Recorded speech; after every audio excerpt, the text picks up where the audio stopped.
last night, the City Council of Atlantic City voted on a 90-day window to try to work out a deal. Frank Bolton, who was the previous owner of the Surf, he will now have 90 days, as far as I understand it, that will check in every 30 days. He will represent the city to try to negotiate a deal to bring baseball back to Atlantic City. Now, one of the big problems, as I see it, Pete Thompson, is that there's a lot of work that needs to be done on that stadium, and the city wants a new owner or team to pay for those improvements, and that has been the bugaboo. Other teams have wanted to play here. The problem is the city wants you to pay for the lights, the scoreboard, and just about everything else that needs to be fixed in that stadium. That could be a problem. Very much so. You know, asking a new owner to foot the bill. But if there's anybody that can do it, I think Frank Bolton is the right guy. After all, he did found the Atlantic League. That's the reason surf baseball came into existence to begin with. And I think he's the right guy to spearhead that effort. Well, somebody who knows Frank and surf baseball and baseball in Atlantic City pretty well is one of the former managers of the Atlantic City Surf. And still local here, Jeff Ball is with us here on the Boardwalk Honda hotline, and he joins us on 97.3 ESPN. Jeff, how you been, man? Good, man. Good, man. Thanks for having me on there. How you guys been? Doing well, man. And obviously, you know the team and baseball in the city pretty well. So obviously hearing that Frank is trying to bring it back, it's got to at least feel that there's some good potential when Frank's involved.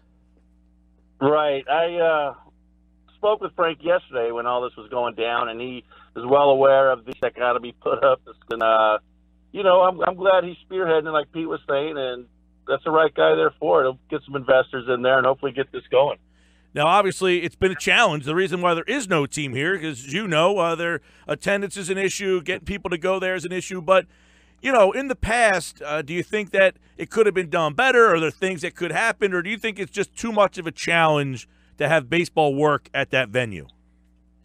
You know, it started out, it was doing well, and later on, it just kind of got a little monotonous or, you know, stale kind of. I hate to use the word stale, but the baseball is baseball, and I think to get the people out there, you got to do more innovative things. And, you know, like you said, the local support and all this stuff is going to happen and all that. But for the most part, I think it could work. I'd like to see it happen. Jeff Ball with us, managed the Surf from 2004 to 06. The winningest manager, by the way, 220 and 171. And you played for the team way back in 2002, 03, Jeff. So you've been a part of it in all phases, if you will. So if this happens, let's use the Field of Dreams line. If they get it, will they come? Sure. Why not? How many times we go out there and, oh, man, it was great. I used to run the bases and do this and do that. Well, now those kids are older and might want to go there on a thirsty Thursday and check out a baseball game and have a good time out there. But, you know, yeah, why not? It'll work. And Mike and I were talking off the air about Stockton moving. They're now going to have the Atlantic City campus right there, so you'll have a plethora of college students very close by to draw from. What do you think about that stadium? What makes baseball special in that location, Jeff? You know, the backdrop is obviously beautiful. It's, you know, and like I said, these young kids come out there and they're little, go to the games and everything, and I think that's a big draw because as they get older, they want to come back there. They want to play. You know, as Mike knows, you have the travel baseball teams that play in there. You got the college team that's playing in there now. And these guys, man, they just remember how fun it was to go to the ball game there and how affordable it is. So if they keep it affordable, I mean, why not? You know, I think that this town could draw that. I really do believe that. Well, one of the big things always when the Surf have been brought up and baseball in there is the affiliation thing. And we know that there's no control. Yeah. The guy who brings that in, he can't control that or she can't control that. The Phillies kind of control that. Do you think that that is a legitimate problem without an affiliation? I think the affiliation is a problem. From a you know, professional baseball standpoint, I think the affiliation, the younger kids will get there and get caught up in that scene, and it can kind of take away from their main purpose of being there. Now, I know it worked in Las Vegas. They had the Las Vegas Stars out there way back in the day when I played, and the field was actually further away from the downtown area, so you couldn't get caught up in so much. But I think the affiliation, that's probably in the back of their mind with that casinos being so close there and those young players getting caught up in that scene. And Jeff, affiliation or not, I think of some of the names that came through with the Surf. Tom Goodwin jumps to mind, or like John Rocker pitched there on an opposing team. Some of the names that have come through, and of course that Rocker incident was infamous in 2005. It's not like there aren't quality names.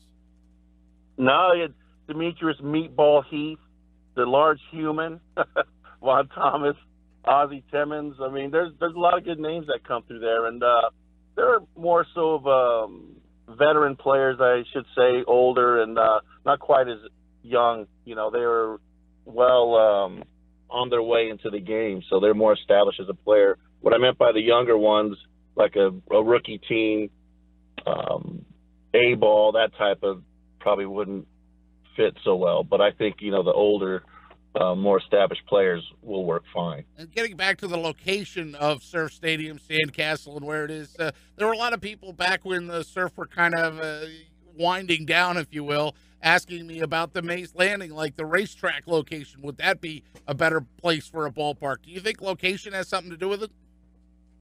I haven't heard that for years, but this Chuck, he always say, this should be moved out there, it should be moved up there. He worked at the Surf, and it was like, wow, okay. Well, what would be better about it? Well, people would have to drive back. Well, okay, I see that part of it, but the location there, I'm fine with it. I think people want to get away and see that out there and not be so close to home, I guess, but I'm fine with that location out there. I think it works, man. I really do, and I think the more people were away from it, now it's coming back, it creates a lot of buzz, and maybe they'll get out there a little more because they missed it. Jeff Ball is with us. He was one of the managers of the Atlantic City Surf. It looks like they're trying to bring baseball back to Atlantic City. Now, early on in the game, you mentioned it, the team was really good, and, people were coming out. They used to have the firework nights, the 4th of July. In fact, the team was so good early on. I remember that the All-Star team played against the Surf. That's how good they were. Like, the Surf was that good that they played against the rest. So where do you think it started? You said it got monotonous. Where do you think it started to maybe change a little bit? When did you see that the crowd started to maybe lose interest, or that it just wasn't drawing to the point where this was sustainable? When the new ownership came in, I believe it kind of took away from the lackluster of the old Mystique Surf team. The new guy wanted to come in and change everything around, and he did. Got rid of some people that were been there for a while, and I kind of, created a little buzz. But I think once they changed the new ownership around, he wanted to come in and just change too much, and I think that was too drastic of a change, and a lot of people left there unhappy. He also changed the league when that new ownership came in. They went from the Atlantic League to the Can-Am League. Did that, in your mind, hurt the Surf's existence? I think it did. I think, like I said, you got the Atlantic League, you got former Major League ball players, you got AAA ball players, AA ball players, and, we had a few local players sprinkled in as well. So the Atlantic League works. Now, the younger league, it's more like I said, it's more development league. And I think the people, they can put a name that they might have seen on TV or something and go out there and watch that person because they didn't see him playing against the Phillies, so they come out here and watch him, that type of thing. Yeah. So, remember Jose Canseco, Ricky Henderson, all those guys come out through this league and they want to see him play. Well, you know what? There's a $5 ticket. Go watch him play. Yeah, so, as you mentioned, the stadium needs lights. It needs the scoreboard. It needs a lot of work in the clubhouses and all that stuff. So it seems that it's an uphill battle for someone to make this a moneymaker. I mean, the challenges of drawing there to begin with, on top of the fact that you're probably starting in the negative. This is probably still going to be a tough sell for Frank. Right. He's, you got to hit it head on. Like you said, you got all these renovations you got to do, and you're going to start out in a hole. But you know what? Hey, if you do it right, you get people out there, you scratch and claw away at it. Hopefully in a few years, you get your money back, and everybody's happy. So, in the end, you've been how many seasons did you manage and work with the Surf? I was there for, 7 years? So, 7 years. You've seen a lot of games, a lot of crowds, a lot of the stuff that goes on. In the end, what is baseball in that spot a winning proposition, to something that you think could be profitable, that somebody can bring there and say, you know what, we're doing all right, and we can make money here in Atlantic City? That's a tough question, Mike. You're I think you're allowed to be honest. it can work. It can work. I believe that. I think early on in the season when there's not many tourists here, I think, maybe play a little more away games and have the home games Thursday through Sunday. Mm-hmm. I threw that out there. Just in the fireworks shows, maybe not have so many of them.